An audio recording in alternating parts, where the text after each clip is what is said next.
Number 15. Fontella Bass, Rescue Me, 1965. You know this song. The opening is immediately recognizable, that horn hit, that groove, that voice cutting through everything.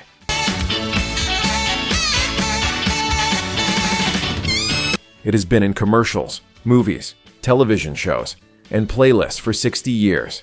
It is one of those records that feels like it has always existed, like it was built into the walls of American culture, and almost no one can tell you who sang it. Fontella Bass was a Chess Records artist. With roots so deep in gospel, they went all the way to her grandmother, a sanctified church singer in St. Louis, who shaped Fontella's voice before she ever set foot in a recording studio. She had been singing professionally since her teenage years, recording, touring, doing session work.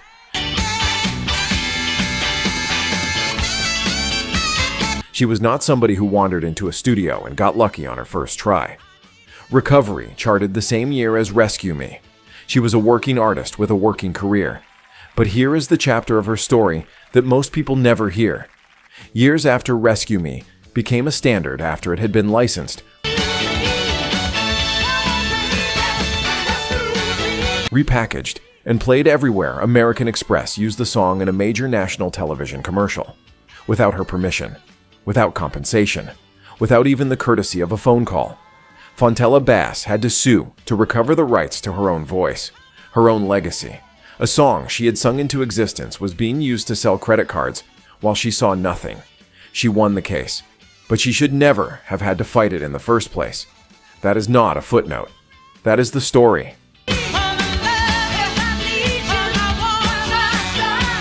Number 14. The Soul Survivors, Expressway to Your Heart, 1967. Play the first 5 seconds of this song for anyone who grew up with soul music and watched their face change.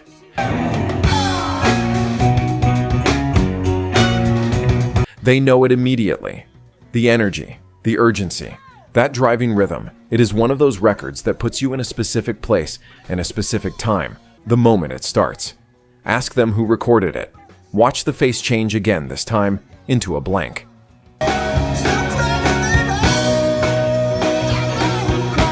The Soul Survivors were not outsiders who stumbled into the music industry. They were part of the early Philadelphia soul scene at a moment when that scene was still figuring out what it was going to become. And the people in their orbit were not small names. Kenny Gamble, who would go on to co-found Philadelphia International Records,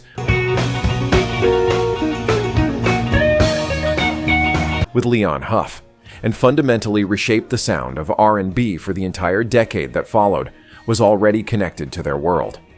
The infrastructure that would eventually produce Me and Mrs. Jones, If You Don't Know Me By Now, and the entire OJ's catalog was being built in the same rooms.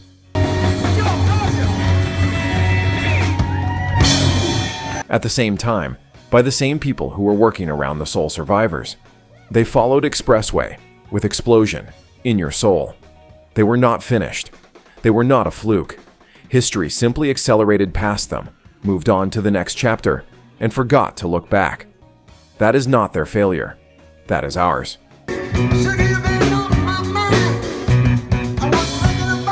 But before we go any further, if nobody ever told you about this channel, think about how close you came to never finding this. Don't let that happen to somebody else, and don't let it happen to you again.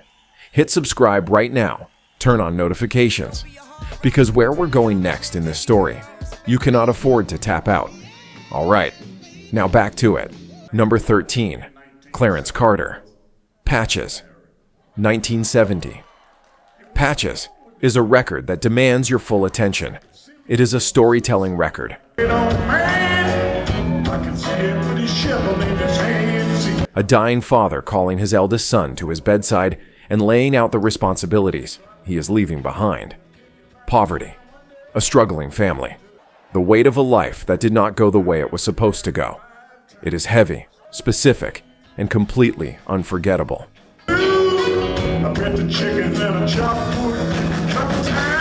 It won the Grammy for Best Rhythm and Blues Song in 1971. That alone should tell you something about the level of artistry involved. But here is what gets overlooked every single time.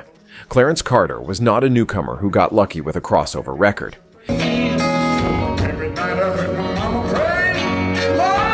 He was an Atlantic Records artist who had been charting for years before Patches ever reached pop audiences. Slip Away in 1968 was a top 10 R&B record. Not a minor chart placement, a top 10 hit. Too Weak to Fight followed it and charted as well.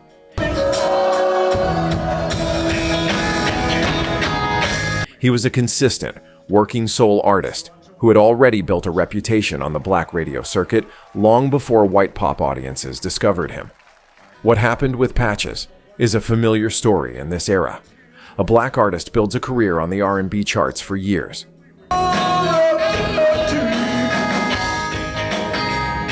Then one record crosses over. Pop audiences hear it, love it, assume it is the beginning and the end of the story, and never go back to find what they missed. Clarence Carter had already been great. Patches just made certain people notice for the first time. Good, and the other one was bad. Now the bad. Number 12, Joe Tex, Skinny Legs and All. 1967. Let's be direct about something. Joe Tex is one of the most underrated figures in the entire history of soul music.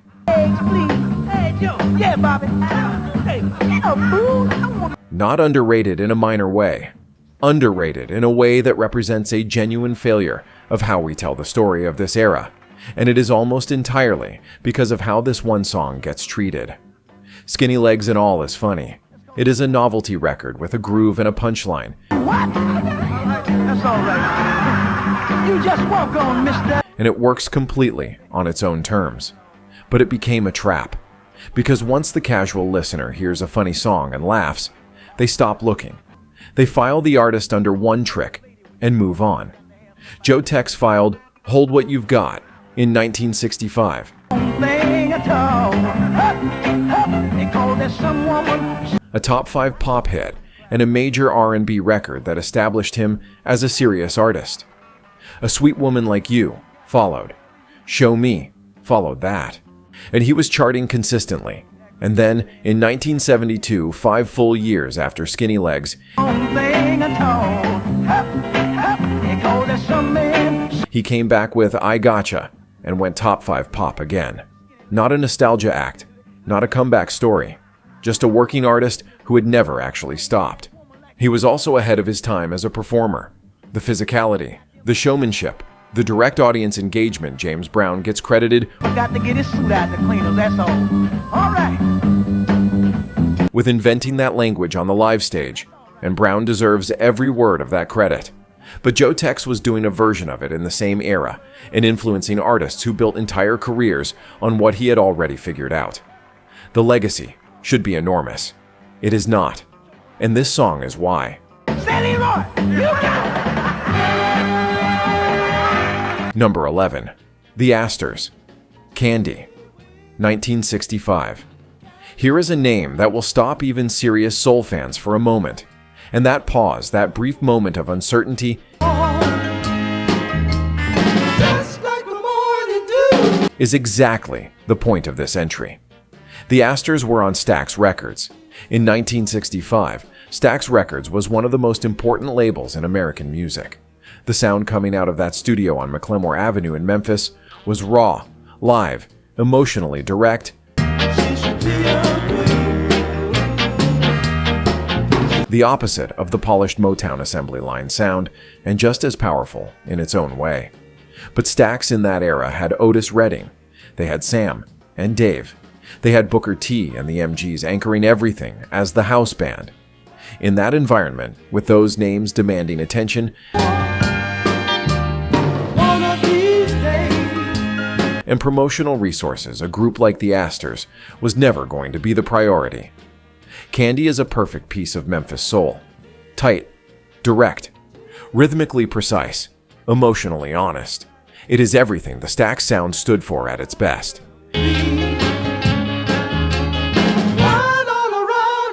It deserved to be heard by far more people than it reached. But the infrastructure was pointed somewhere else. The resources were allocated somewhere else. And the result is that a genuinely excellent record and the artists who made it became a footnote in the history of a label they helped define. And one of these days she's gone. This is not a story about talent. It is a story about access, about who gets the push and who gets left to figure it out on their own. That story did not begin and end at Stax. It runs through the entire history of this music. Number 10. The Swingin' Medallions. Double Shot. 1966. This is one of the great pure party records of the 1960s. No argument, no qualification. Top 20 pop.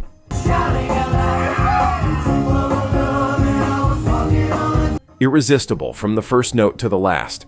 The kind of record that ends up at every cookout, every road trip playlist, every bar with a good jukebox. And the band that made it has been almost completely forgotten outside of the American South. Here is what the casual listener does not know.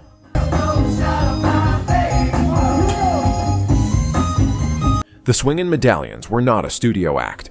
They were a live band, a real touring group with a real following across the Southeast who had been building an audience long before Double Shot reached national radio.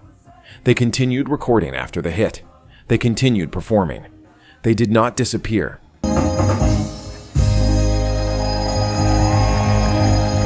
What happened to them is a phenomenon that affects a lot of regional acts who break nationally in this era. The national audience hears the record, embraces it, and then because they have no context, no relationship with the band's history, no sense of the catalog the moment the record fades from the charts,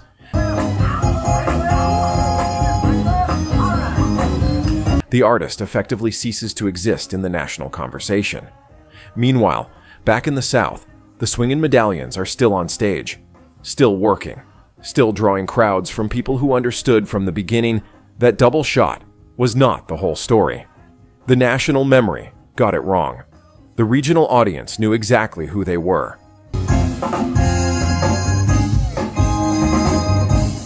Number 9. Eddie Floyd, Knock on Wood. 1966. Before we talk about Eddie Floyd, we need to talk about what happened to this song, because it is one of the more unusual cases of identity theft in pop music history. Knock on Wood was written by Eddie Floyd and Steve Cropper, the guitarist for Booker T, and the MGs, and one of the most important figures in the entire Stax story. It was a major R&B hit in 1966 and a crossover record that introduced Eddie Floyd to mainstream audiences. Then Amy Stewart recorded a disco version in 1979, and that version was so successful, so ubiquitous, so deeply embedded in the cultural memory of the late 70s and early 80s that an entire generation came to believe the song had always been hers. Eddie Floyd became invisible inside his own signature record. But even setting that aside, even if you know the original, the narrative of one-hit wonder does not hold. Floyd had Raise Your Hand in 1967. He had I've Never Found a Girl to Love Me Like You Do in 1968. He was a consistent Stax recording artist for years, part of the same creative ecosystem that produced Otis Redding and Isaac Hayes. His own song got reassigned in public memory. His catalog got ignored by audiences who only knew the borrowed version. That is a specific kind of erasure, and it deserves to be named.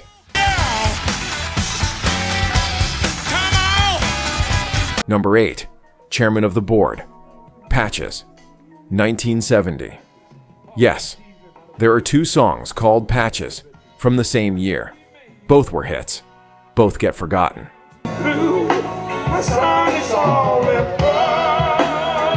This is number 8, and Clarence Carter was number 13. We are not repeating ourselves. We are making a point. Chairman of the Board was General Johnson's group on Invictus Records, the label founded by Holland Dozier Holland after they left Motown in a dispute over royalties. One day a strong rain came, washed all the crops away. This is already a story layered with industry history before the music even starts. And the music was serious. Give Me Just a Little More Time came out in 1970, the same year as Patches, and reached the top 5 on the pop charts. Not a minor placement. A genuine mainstream hit that was charting simultaneously with the song that would eventually overshadow everything else. Everything's Tuesday charted. Pay to the Piper charted. General Johnson had a voice and a sensibility that was completely distinct, warm, slightly melancholy. Pastor, son, you better come on in and your daddy wants to see. Deeply soulful in a way that did not fit neatly into any single category. That distinctiveness should have been an asset. Instead, it made him hard to market and easy to forget. Chairman of the board had a full run, multiple charting singles, a label with real pedigree. My mama is resting in a brand new home. Lord knows that you could lie. Creative momentum. By every reasonable definition of the term, they were not a one-hit wonder. They were a group that the industry narrative simply chose not to carry forward. Pastor, boy, I'm depending on you.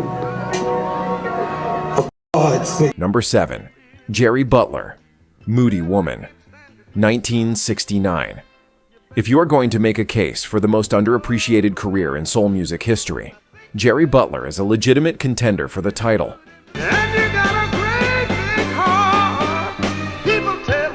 And the fact that he is consistently treated as a one-hit wonder, or at best a minor footnote, is one of the more baffling oversights in how we discuss this era. Start at the beginning. Jerry Butler co-founded The Impressions with Curtis Mayfield before he was a solo artist.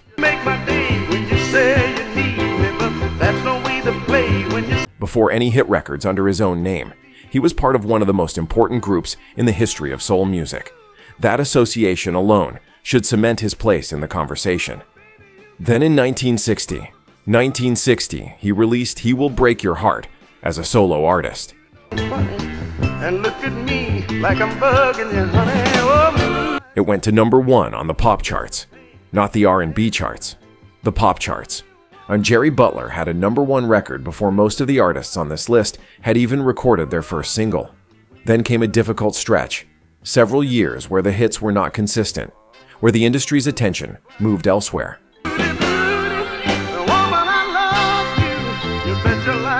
But Butler did not disappear. He recalibrated.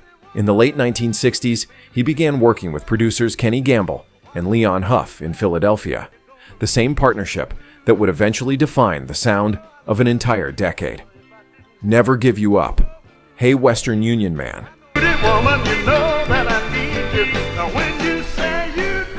Moody Woman, Only the Strong Survive, a string of sophisticated, beautifully produced soul records that were critically admired and commercially successful. Jerry Butler had a number 1 record, then a career revival, then consistent chart success for years. At what point does a career like that get reduced to a trivia question? Apparently, the moment the casual listener stops paying attention.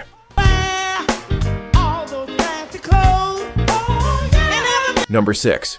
Gene Knight, Mr. Big Stuff, 1971. Mr. Big Stuff is one of those records that announces itself before the first word is sung. That bass line.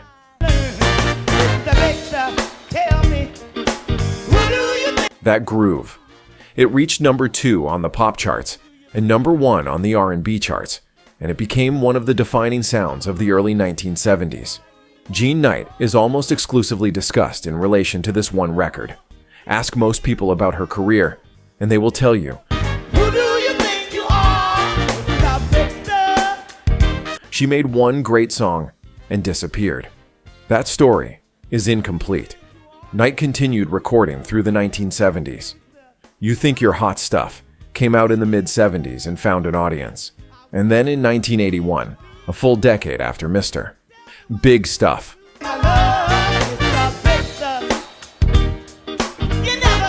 She came back with My Toot Toot, a Louisiana swamp pop record that became a genuine regional phenomenon and charted nationally.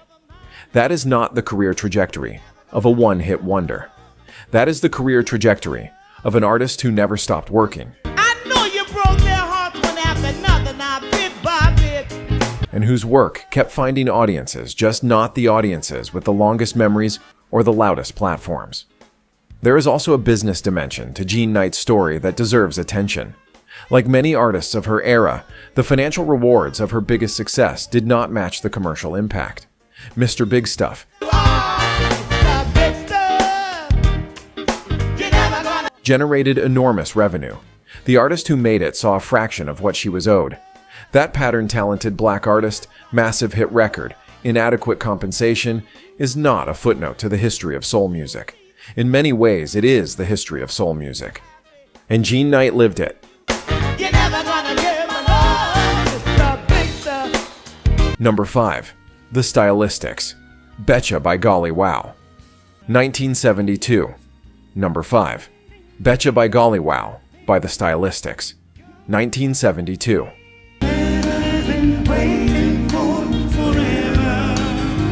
This entry requires a slightly different kind of argument, because the Stylistics are not unknown. People love the Stylistics. Russell Tompkins Jr.'s falsetto is one of the most recognized voices in the history of soul music, so the claim here is not that they have been forgotten entirely.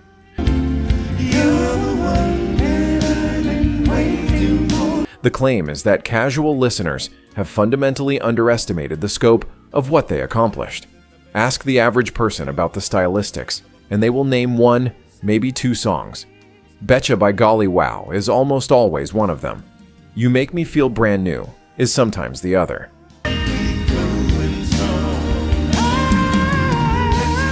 And then the conversation stops as if two ballads represent the full extent of the story. Here is what the full extent actually looks like. Between 1971 and 1975, the Stylistics had 7 top 10 pop hits. 7. You Are Everything. People Make the World Go Round.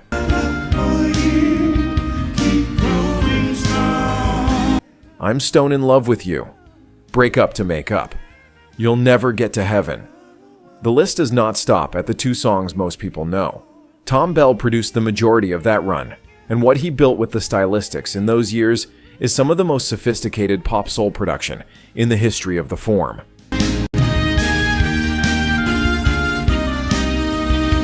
Orchestrations that breathed, arrangements that honored the voices without overwhelming them, a sound that was unmistakably Philly soul, and yet completely specific to this group. 7 top 10 pop hits in 4 years. That is not a one-hit wonder. That is a dynasty that the public decided to remember as a single moment.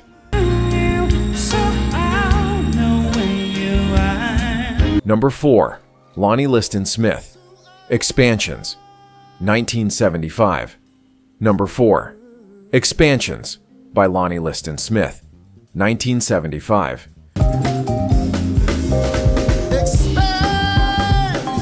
To understand how expansions happened, you have to understand where Lonnie Liston Smith came from. And where he came from is one of the most remarkable resumes in the history of American music. Before he ever recorded under his own name, Liston Smith had played keyboard and piano with Miles Davis.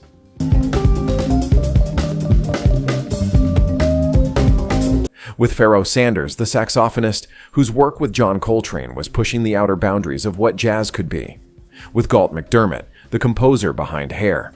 With Art Blakey. With Joe Williams. This was not a man who was new to music when Expansions came out.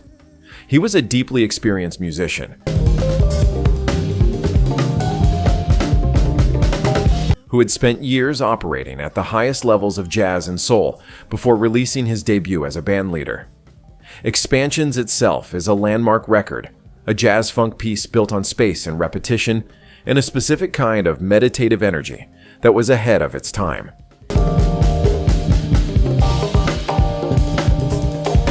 It became a soul jazz standard.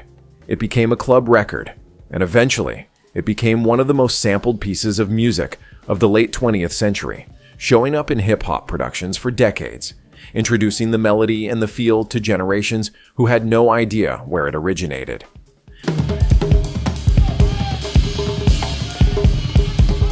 That is a specific kind of double tragedy.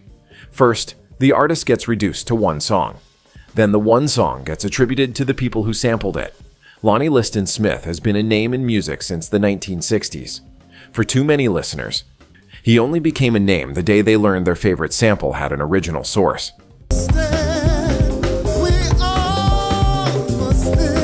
Number 3. Patrice Rushen, Forget-Me-Nots, 1982. Number 3. Forget-Me-Nots by Patrice Rushen, 1982.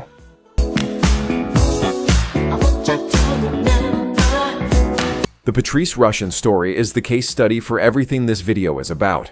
Every element is here: the deep talent, the long career, the overshadowing hit, the sample that rewrote public memory.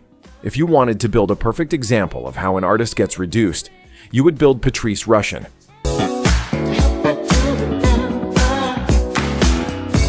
She won the Montreux Jazz Festival competition at 17 years old. Not participated, not placed. Won. Against adult professional musicians. At 17. That is where the story begins, not with Forget-Me-Nots, not with a hit record, but with a prodigiously gifted jazz pianist who was operating at a professional level before most artists have finished figuring out what they want to say. She had been recording and charting since the mid-1970s.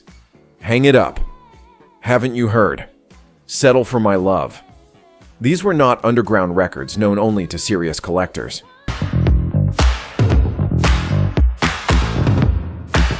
They were R&B chart entries, real commercial placements that established her as a consistent presence on black radio throughout the late 70s.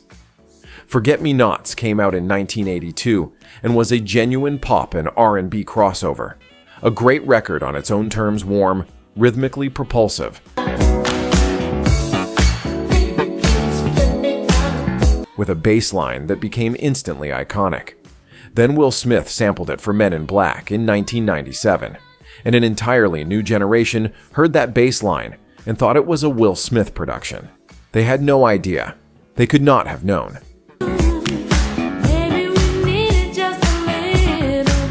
But the effect was that Patrice Rushen, a Montreux Jazz Festival winner, a decade-long charting artist, a musician of extraordinary formal training and creative range, became famous for a sample of her own record. Her legacy got filtered through someone else's hit, and most people never looked past the filter to find what was actually there.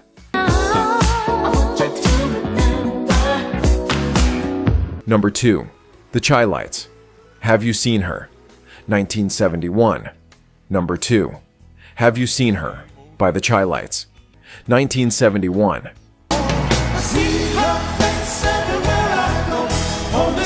Eugene Record is one of the great unsung songwriters and producers of the soul era.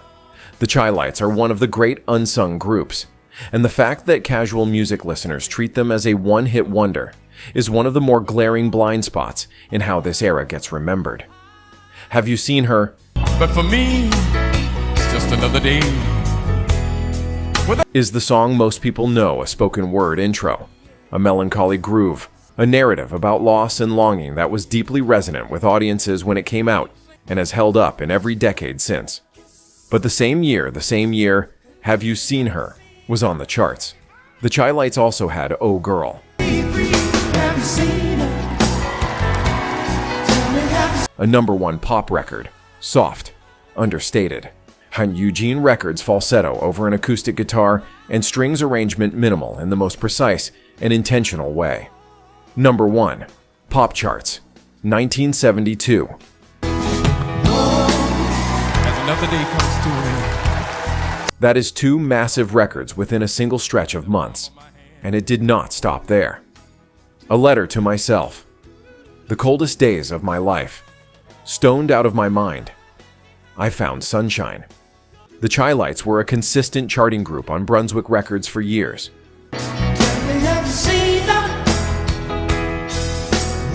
Eugene Record was writing, producing, and arranging at a level that should have put him in the conversation with the very best of his era.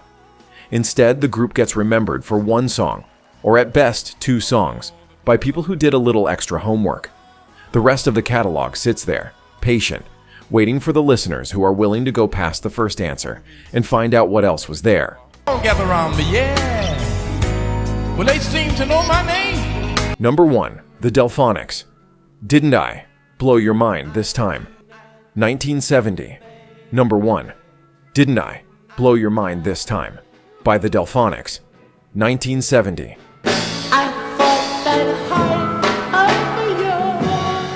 This record won the Grammy Award for Best Rhythm and Blues Song in 1971. Let that sit for a moment. Not a nomination, a win, against every other R&B record released that year. The Recording Academy, not exactly an institution, known for its generosity toward soul music, recognized Didn't I as the best of its kind. And most people who encounter the song today treat the Delphonics like a one-hit wonder. Here is what you need to understand about who the Delphonics were and what they built. Their 1968 single, I Got to Leave You, Baby, Didn't I Blow Your Mind? La La Means I Love You, is one of the defining records of the Philadelphia soul sound. It arrived before Philadelphia International Records existed. It arrived before Tom Bell had fully developed the production language that would go on to define an era. In a very real sense,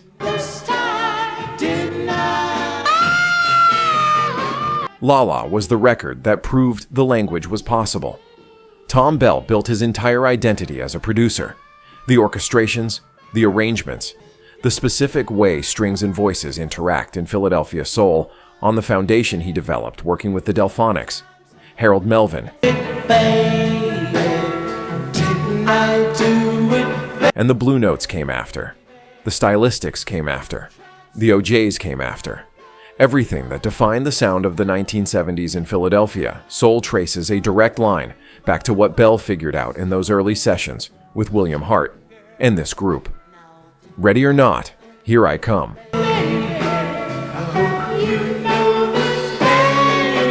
Break your promise. You got yours. The catalog is real, and it is substantial. The Delphonics are not a trivia question. They are not a sample source. They are not the answer you give when someone asks which group sang that one song. They are the architects. They built the foundation, and the least we can do, the absolute minimum, is remember their name.